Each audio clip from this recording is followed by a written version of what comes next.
Life for the Israelites in Canaan after their conquest of the land was a mix of triumph, challenges, and spiritual growth.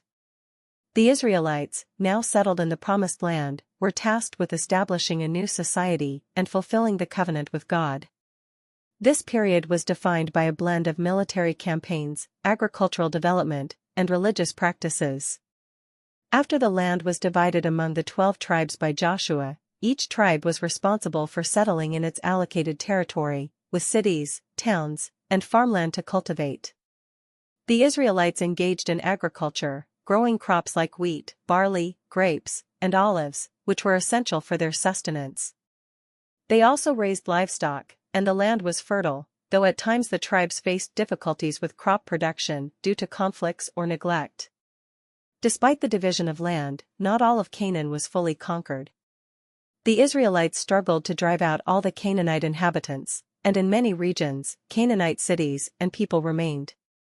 This created tension and conflict, as some Israelites fell into the temptation of adopting Canaanite practices, including idol worship and immoral customs.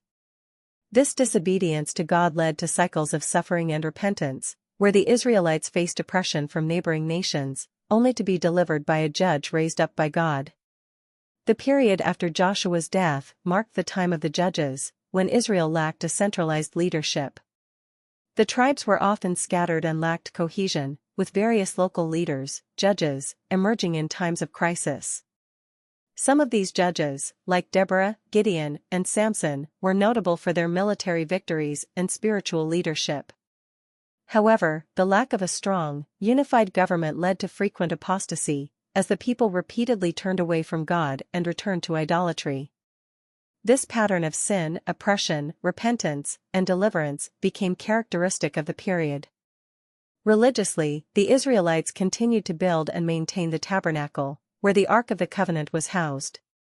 The priesthood played an important role in guiding the people in worship and ensuring that the laws and commandments given by God were followed.